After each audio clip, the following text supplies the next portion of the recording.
It's a sunny morning.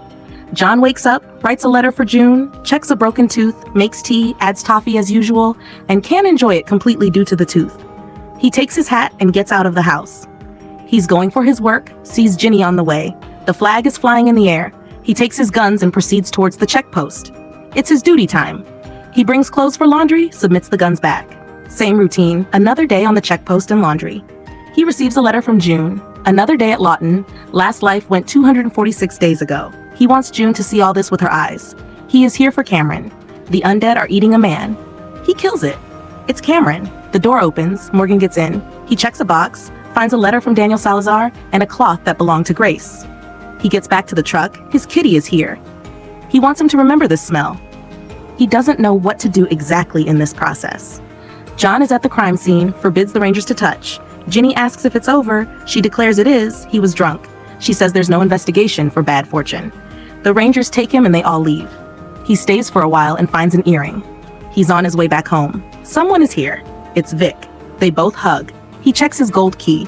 Now he's in the Inter-Settlement Council. He tells him about the corpse, which is still being investigated for a possible not incident. He leaves to reach the meeting. Janis is working. He gets to her to talk about Cameron since he knows they were close to each other. He shows and asks about the earring. She asks what's going on. He doesn't know, but she has to take care till then. He comes to Ginny and informs her about going to Cameron's house. He wasn't drunk at all because he didn't take a single drop from the moonshine bottle in his house. He might have reached there like someone pushed and shows her the earring.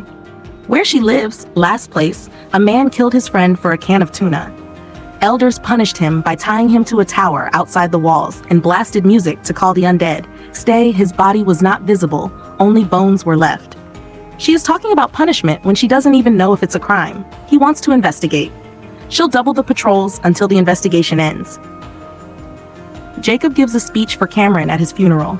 They all put their part of the soil on the grave. He gives Dakota toffee. Ginny asks her to rest at home.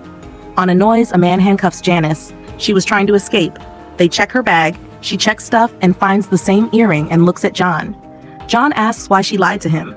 He found a drawing of her below his bed. Ginny wanted revenge on her since Tom and she stopped giving a fuck for her. She denies it. These are not hers. She and Cameron, they were together. They hid it to avoid Ginny blackmailing them. She didn't want to leave here without him. She was lonely. He was lonely. Both met and wanted to be alone together. Ginny is calling John. He will try to solve this matter and leaves. She makes and gives him a strawberry-flavored breakfast. She thanks him because, due to him, she doubled the patrol.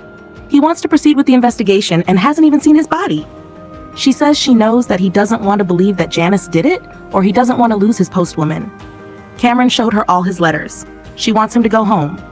After a while of little thinking, he leaves. Dakota attends to him and asks, as a policeman, did he kill someone?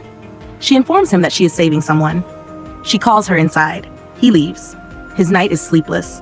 He finally gets up and digs the grave to investigate it. He checks the neck. An undead falls inside the grave and then another. He hardly kills one, gets up and finishes the second. There's a piece of wood in Cameron's hand. He gets out of the grave. He brings Vic to the grave and tells him that the undead didn't kill him. Someone cut his throat. He shows him the wood. It must be a part of the knife's grip and must have broken when he tried to stop the attack with his hand. With Vic's position in the council, he can get him to those weapons. They check all the weaponry. The knife has disappeared. He checks the log. It's a 6-inch blade, folding knife, hand-carved bone handle. The taken date page is missing. He wants to find it.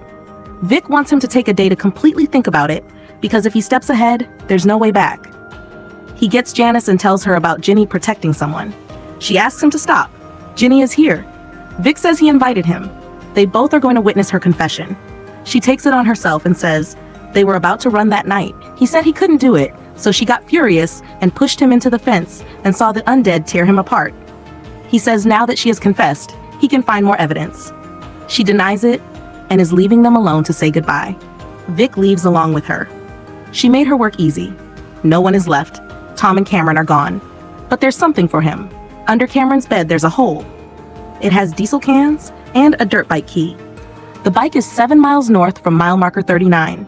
Take June and get out of here. This place is rotten. She spoils everything she touches. She says he's with her. She says she's getting free. She says, "Stop, John. Let me go."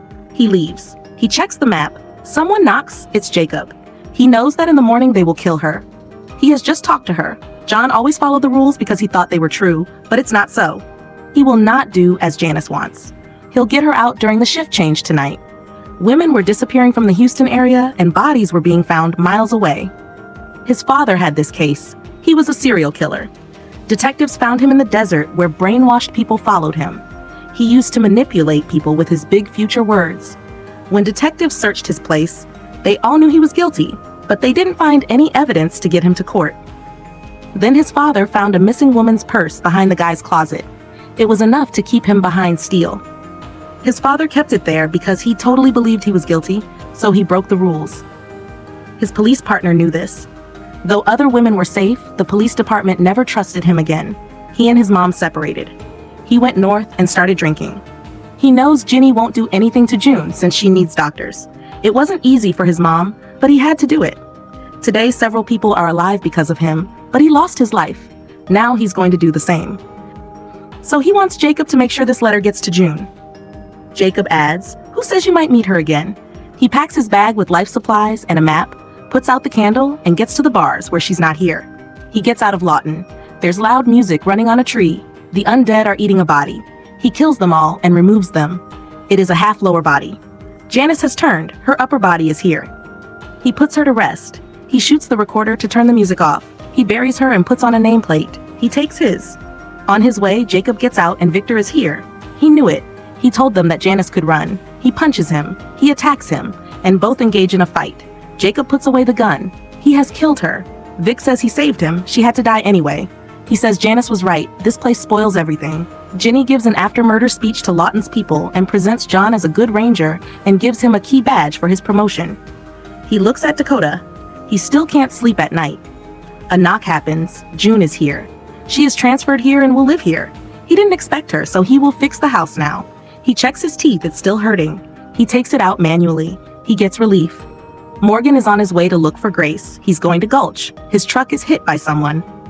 Both are fine. An SUV hit them. He gets out. A man gets out of the SUV. He asks him to apologize for his mistake. He asks about a meal. Another man is with him and they want the key. They attack. He kills one of them. The man sees that key and runs towards to attack. He kills him and questions the key. "What do you unlock?"